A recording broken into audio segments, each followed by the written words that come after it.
Hello everyone and welcome back to the channel. आज का topic है about acting, characterisation and execution.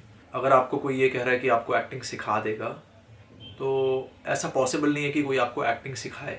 Basically acting is not about learning, it is about understanding. पहली बात तो ये कि लाइफ में आप जितने भी लोगों से मिलते हैं, आपके मम्मी पापा हो, आपके रिलेटिव्स हो, फ्रेंड्स हो या XYZ कोई भी हो, सब एक्टर्स होते हैं। Until the camera is on, everybody is an actor. जब कोई राइटर एक कैरेक्टर लिखता है, ऐसा नहीं है कि वो एक स्क्रैच से कैरेक्टर उठा के लिख रहा है या वो अपनी कल्पना से लिख रहा है। उसके लिए एक इंस्पिरेशन होता है, एक एग्जाम्पल होता है कि मैं मन में सोच रहा हूँ किसी कैरेक्टर के बारे में और मैं लिख रहा हूँ। मैंने कहीं ना कहीं उसकी एक झलक कहीं देखी है, उसके जैसा इंसान कहीं देखा है, इसलिए मैं उसके मिलता जुलता एक कैरेक्टर लिख पा रहा हूँ। दूसरी बात तो आती है एग्जीक्यूशन की। अब जैसे कि आप जानते हैं 90 का दशक था, सिनेमा डिफरेंट था, ड्रामेटिक एक्टिंग होती थी, लाउड एक्टिंग होती थी, but people would prefer dramatic acting.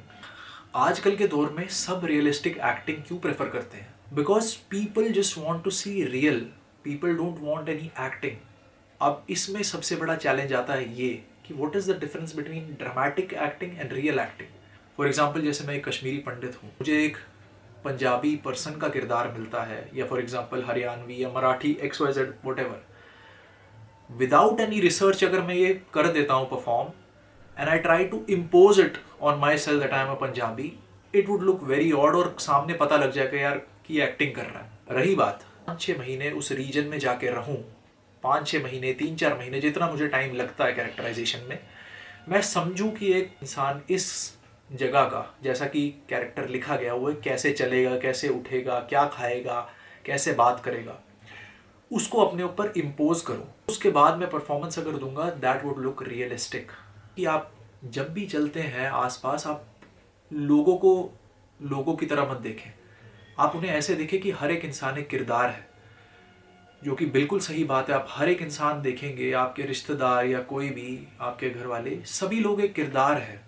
आपके घर वाले आपके सामने कुछ और है, रिलेटिव्स के सामने कुछ और है, अपने वर्क कल्चर में कुछ और है, और यही चीज़ तो एक्टिंग है। सबसे बड़ा पॉइंट एक्टिंग में आता है दैट आपको सामने वाले को यकीन दिलाना है कि आप वही किरदार है जो लिखा गया है। उससे पता लगता है कि आप कितने अच्छे एक्टर हैं। फॉर एग्जाम्पल, अगर मैं एक इंट्रोवर्ट हूँ, बट अगर मेरा किरदार वैसा है और मैं वैसे परसीव करा दूँ ऑडियंस को कि मेरा किरदार काफ़ी एक्सट्रोवर्टिव है, काफ़ी लाउड है, काफ़ी चेयरिंग है, पार्टी लविंग है, और ऑडियंस वो बिलीव कर जाए, वो एक अच्छी एक्टिंग का एग्जाम्पल होता है। स्टेज एक्टिंग ऐसा नहीं कोई आपको कैमरे पे देख रहा है, आप कट करके दूसरा टेक ले ले। आपको अपने एक्सप्रेशंस बहुत लाउड रखने पड़ते हैं, कि जैसे सामने कोई बैठा है तो वो शायद देख पाएगा, बट दूर जो बैठा है वो शायद नहीं समझ पाए। तो आपका वोकल पिच लाउड होना चाहिए, आपके फेशियल एक्सप्रेशंस काफ़ी लाउड और एक्सप्रेसिव होने चाहिए। अब बात आती है कैरेक्टराइजेशन की, सबसे इंपॉर्टेंट। अगर आपको फॉर एग्जाम्पल एक पुलिस ऑफिसर का कैरेक्टर मिला, आप समझिए, आप देखिए एक पुलिस ऑफिसर कैसे बैठता है, चलता है, बात करता है। हर एक किरदार की एक वोकल टोन होती है, हर एक किरदार की एक बॉडी लैंग्वेज होती है। बॉडी लैंग्वेज और vocal tone and vocal pace are fundamentals of acting. इसके बाद आई बात प्रैक्टिस की। आप प्रैक्टिस कैसे करें?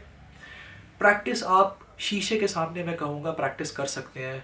आप कोई भी डायलॉग लीजिए, आप शीशे के सामने उसको प्रैक्टिस कीजिए। आप देखिए कि हर डायलॉग पे मेरा क्या एक्सप्रेशन आ रहा है, is it suitable according to the dialogue. कुल मिला के बात एक्टिंग की इतनी होती है कि अगर एक किरदार लिखा गया है वाया राइटर, उन्होंने अपने हिसाब से, अपने क्राफ्ट के हिसाब से उसको लिखा है।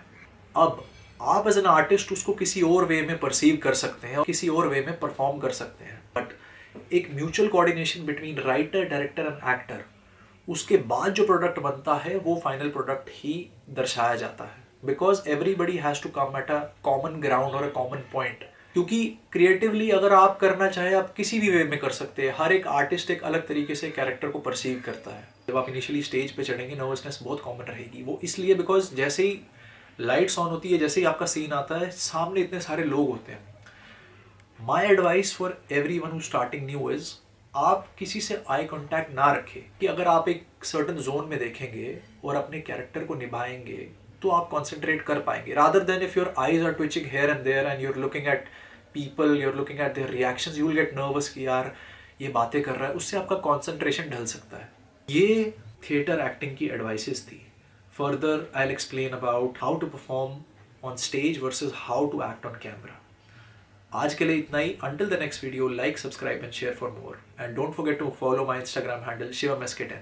धन्यवाद।